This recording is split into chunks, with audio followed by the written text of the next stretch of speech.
A very good friend of mine I've known for more than a decade reached out after radio silence for 6 months. She contacted me because she couldn't get into her laptop. I helped her set it up. She had forgotten the password, and the facial recognition feature wasn't working.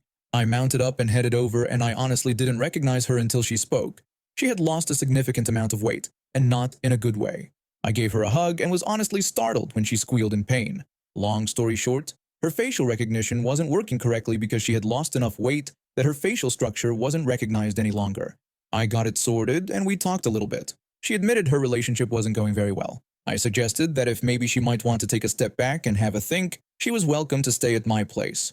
She said she'd think about it and would call me. Well, the next day she called me in tears and asked if she could still stay in my guest room. I said of course, and we did just that. She didn't grab all of her belongings, just a few changes of clothes and the essentials. We got to my house, and I discovered my friend had a new best friend, my dog. He stuck to her like Velcro. He refused to go for walks unless she came with him, would snuggle any chance he got, and even hurled his frisbee at her and did a play bow and growl combo that is impossible to resist. Shortly thereafter, it was decided that frisbee is an outdoor sport. I pretended I wasn't jealous.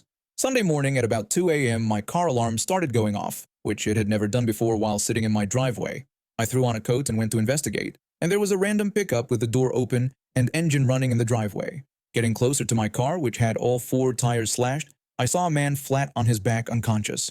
There was also a rubber mallet lying not far from his hand and a smudge on my window. What followed probably made the emergency operator's night. 911, please state the nature of your emergency. Hi, I'm X and I'm located at 1234. Could you please have the police and an ambulance respond to my location as soon as possible? We can do that. Could you provide a little more information? Well, it looks like some jerk slashed my tires and tried to break my car's window, but the mallet he was using bounced off the window, and he appears to have knocked himself out with it.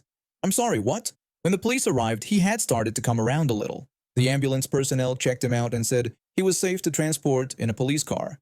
They searched him and found a knife and identification. Then he was placed in the back of a squad car. While they were talking to me about what had happened, they joked about how difficult this case would be to solve. Things rapidly got less amusing, though, when they checked the man's truck. He had a chopstick wrapped up in butcher paper on his passenger seat with a bunch of ground glass in it.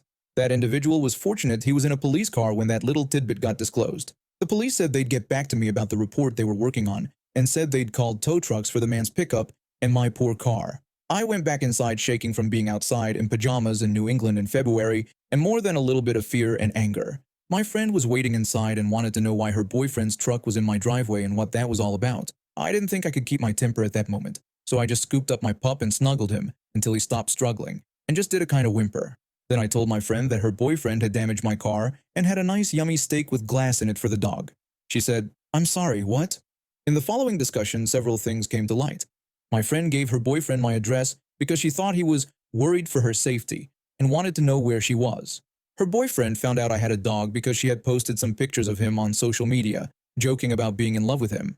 My friend was now furious. Funny thing about domestic abuse cases, a lot of the time mental fatigue and trauma can do awful things to people's minds. Normally, it requires a lot of patience, time, and therapy to recover. Sometimes, though, the abuser will do something so cartoonishly evil that everything snaps back into focus, and the person who was being abused winds up in a headspace that probably inspired the Greek Furies back in the day. By the time the flatbed tow truck hitched up my car to get the tires replaced, we had a plan. Neither of us thought he'd go away long enough for me to really feel safe in my own home based on what he was discovered doing. Being an awful human isn't a crime, and vandalism and maybe animal cruelty would have him out on bail almost immediately. Someone foolish enough to use a rubber mallet on a car window would probably try again, convinced this time he wouldn't be caught. Domestic violence, however, can be a good deal more serious. Sadly, there was a lot of that. Once the sun came up, I borrowed a car, and we went to the emergency room. We got out and made our way to the doors, and then immediately headed back to the car because there was an armed guard at the door, and my friend started to panic at the notion of interacting with the guard. I asked her to wait in the vehicle and went up to the guard to explain the situation. He understood immediately and got on his walkie-talkie to summon the supportive staff. They helped document everything and get the police involved. Small update. It turns out moving someone out in the midst of a bad breakup is pretty straightforward when half the couple is in custody. Half an apartment's worth of stuff is currently strewn about my part of the house, higgledy-piggledy, because I can't be bothered to move anything else, and she's not allowed to. She turned her key into the landlord after the landlord verified she hadn't done anything questionable, like leaving an unpleasant surprise in the toilet or putting holes in the walls. The landlord wouldn't give her half of the deposit, which I really can't blame him for. The funniest part? Her dad and I had no trouble with the furniture. It was the boxes and bags of clothing that nearly killed me. My dog was not pleased when he discovered the trash bag of dirty laundry wasn't his new bed. My friend was not pleased to discover my dog has a klepto streak when it comes to dirty socks. Can someone please explain to me why girls feel the need to have approximately 50 pairs of shoes? No word on charges or bail yet. I am keeping a close eye. Physical therapy time was not a happy time. It turns out getting muscle tone back after what she'd been through hurts a lot, and she's not one to suffer in silence. Eventually, though, she went from downright surly to just irritable, and things leveled out. One day she decided it was time to polish up the old resume and apply for jobs. Then she went for an interview and had a panic attack. A couple of therapy sessions later, the conclusion was that she should try for work from a remote position. More interviews followed this conclusion and went a lot better. My friend has an outrageously lucrative job doing event coordination for some place in the city. Who knew that making sure important stuff made it to the right place at the right time was not easy and incredibly well-paying? Now she's on the road to being physically able, and she's got income. Guess who got to go apartment and condo hunting for about a week solid? This guy. Guess who was expected to have an intelligent opinion on each and every single one of those apartments and condos? Also this guy. And guess whose eventual intelligent opinions on all the places were completely disregarded when she finally picked a place? You guessed it. This guy. She found a condo that was rent to own, which in my mind was outrageously expensive but apparently is quite the steal in the market today. One sprained back later, and all of the stuff she had from the old apartment is in the new condo. Her father and I did all of the heavy lifting. She helped, sort of. I guess opening doors and giving active feedback counts as helping in some books. And then it happened. Glorious quiet. I could sit down in my own house and not get blasted by the sounds of men being jerks and women planning their eventual triumphal revenge. One whole night of just me and the pooch. Except the whole time, the pooch was morose. The next day, I took him for a nice long walk, and when I opened the door, the familiar sounds of lifetime were heard. And she's back, on my couch. The dog was overjoyed. She took a ride-sharing service back to my place because allegedly she forgot some things and she needed my help assembling furniture to fill in the missing spots in her new lady lair. So we went to her condo, and she sat on her backside supervising while I assembled the furniture. Did I mention she put Lifetime on to give me something to listen to? Time went on in that fashion, and she spent less and less time inventing reasons for her to come over or for me to visit. I managed 4 whole days of dedicated bachelor time, and I got a phone call. She's so frustrated she's crying. The condo she's in apparently has a condo board, which is a lot like a homeowners association except it's condos, which aren't homes. I don't know. I'm an information technology guy. I load the pooch up into the car because there's no intelligible English coming over the phone, and it's time to take out the big guns. We arrive at the location, and I take the dog out of the car in preparation to surprise her with him, and I hear a shrew, not like the rodent shrew, the other kind, late 50s, early 60s, looks like she's just sucked on a lemon. This is a pet-free complex, the shrew snaps. I know, we're just visiting. The pooch wants to say hi. I pull the leash up so he can't get to her. There's maybe 10 feet between the two of them. The shrew shrieks, "Get that thing away from me!" and flees back into her lair. I'm thinking to myself, what in the world? He may think he's a ferocious beast, but even people who are afraid of dogs don't mind mine. They may not go in for a cuddle, but they're also not going to flee in abject terror. Don't tell him I said that. I knock on the door and it opens, and there's a squeal from both parties, and I'm thoroughly ignored for a few minutes. She insists on taking the dog for a tour before we sit down and talk about what had her so upset. It turns out the shrew is the condo association board president, and she's not at all hesitant to fine anyone for anything. Flush a toilet at 10:30 p.m.? Noise violation. Okay. Friend puts your garbage cans out at 8 p.m. the night before trash pickup? Littering violation. Okay. Hammer a tack into a wall to hang a picture frame? Violation. Okay. Sing terribly in the shower? Violation. Okay. There were others in this vein, but you get the gist. I have no idea how this woman accrued this much power, but I was mostly focused on fighting down the gigantic "I told you so" that was on the verge of escaping my lips. I told her it was too good to be true.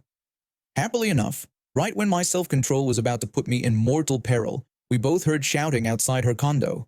And the shrew is yelling at a tow truck driver. The tow truck driver shouts back, saying he can't tow that Tesla with his rig. She didn't mention it was an all-wheel drive car. She tells him he certainly can. The car is parked illegally. Take it away. My friend is still a little fragile and can't handle confrontations well. Me? I love confrontation. Well, no. As a rule, I don't love confrontation. But when a shrew tries to get my beloved car towed, I'm game. The shrew was still shrieking at the tow truck as it left, and I said something along the lines of, "Why were you trying to get my car towed?" She replied that the parking spaces are for resident use only. I point out the spot was being used with authorization from the resident who has no car. She sniffs and asks how she was supposed to know that. Right. So you weren't upset that I ignored your errand stupidity and wanted revenge. That part, I didn't say, but I'm pretty sure the look on my face got some of it across because she got really angry at that point. I decided it was time to separate my dog and my friend and head home before the tow company came back with a flatbed. I'm the first person to say it's almost always better for a person to sort out their issues themselves. The shrew wanted problems. I knew if I went back, I'd almost guarantee myself a tow. And then having to fight about who reimbursed me for the ridiculous tow charges just sounded exhausting. Better to fight without money on the line. So I went onto a social media platform. I went on Rebecca's social media account. Started poking around on the condo board's social media page and their discussion groups and such. And then I noticed something weird. On one conversation thread, she had a different name and a different picture.